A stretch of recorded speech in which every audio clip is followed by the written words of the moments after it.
right before the leader. If you give example of successful people, there are quite few that you can also call from our own country. But the problem is that majority of them are very greedy, and that is why you have so many poverty and suffering in the land. Nigeria problem is foundational.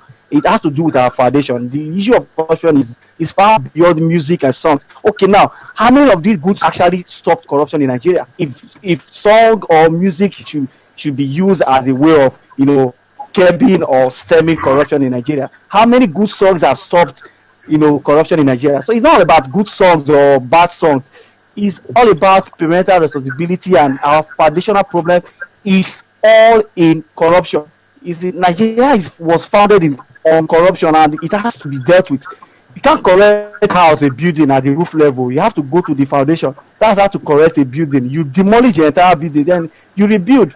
So that is how to correct a spoiled or a bad system, not just saying bad music, fire or the punch. Is the reason why they are the reasons why the kids. I totally disagree with Edovi that the colonial master caused the problem of Nigeria.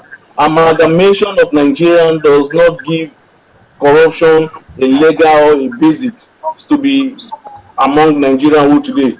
Like Malaysia was also amalgamated the way Nigeria was amalgamated. The foundational problem I would have agreed, is the military that came on board after independence. That was the inception of Nigerian mismanagement, and the level of corruption became so alarming. Military intervention into politics affected the system, the way Nigerian governments were supposed to be. Malaysia, as a nation today, have been holding the 13th general election. They've not had any military coup. The system has been working from transition to transition.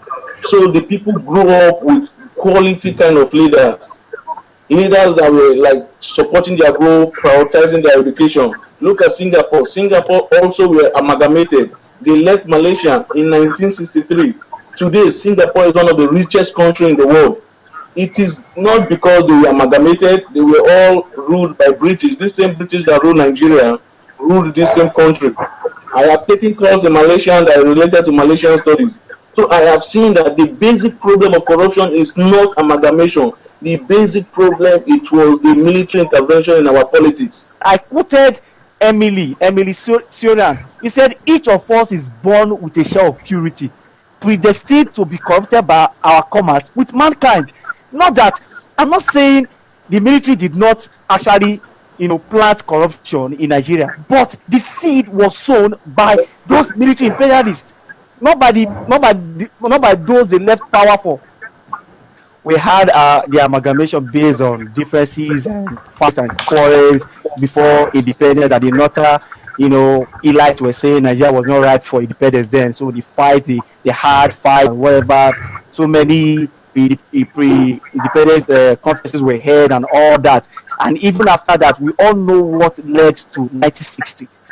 Today, if you come to Delta State, you will see a school set or a primary school, or a JSS3 leaver wants to be a counselor, wants to be ahead of people who are graduates. Is it where you put so much, spices on food, it spoils and molests the food.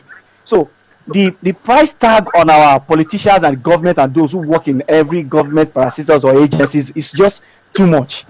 The way our government, pride themselves and parade themselves as saviors is bad. That is why our leaders, the youth, wants to be like them. The way our leaders parade themselves, they buy cars, they live exotic life, they fly abroad anytime, anything they want at the click of their finger, they have it. And our people don't want to have such loving. All they want is to be a politician and money, because our leaders have made our politics or Nigeria politics as a way to get rich. Politics should be a way to make money. It's a way to serve and prove yourself worthy and pure to the people. It's to serve and not to be rich. The way forward is that I think the masses need to be enlightened. They need to be awareness on the upcoming youth on the issue of corruption in this country. We need to mobilize the masses, tell them the dangers behind it. go to our secondary schools, our primary schools, just the way we carry out HIV awareness in the whole schools. When I was still in secondary school, I saw some people coming to create awareness about the HIV, epidemic and so on. I think we need to carry out a program like this. We go to our primary schools, go to our secondary schools, to our tertiary, our universities, tell them the dangers. This is the problem. This is why our university system is not working. The same corruption is what is keeping our universities backward, whether we like it or not. See, we need to tell them this is what is eating up this country. And two, our laws are not really helping us. We find an institution whereby a corrupt governor is arrested, and at the end of it all, he pays a token and he walks away. I mean, that is not really helping matters. Our laws need to follow up. These corrupt leaders are not meant to be seen in public, honestly. They need to put them behind bars so that people who are coming will learn something.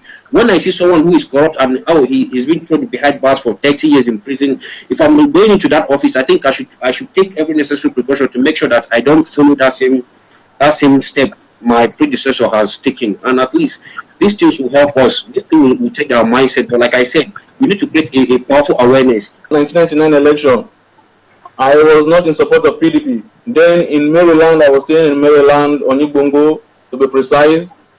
They were giving this PDP guys came to us and said, oh, vote for the PDP guy and we're going to give you 200 naira, 300 naira. I said, okay, good.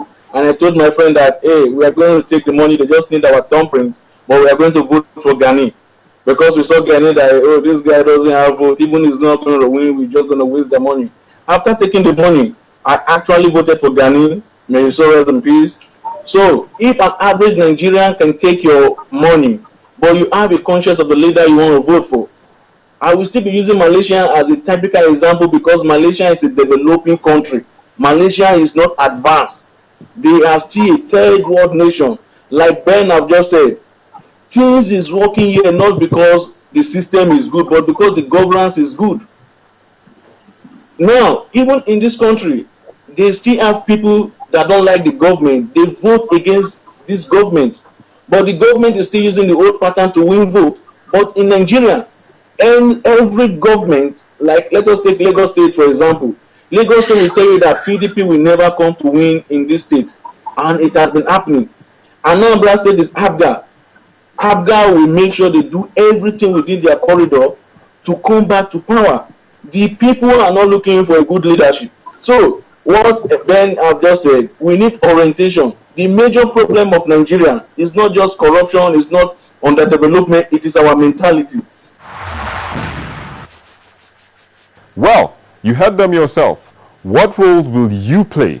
Let's now move to the rally of the Convention on Business Integrity, which created a Participate and Earn Points scheme, urging youths to participate in anti-corruption campaign and earn rewards.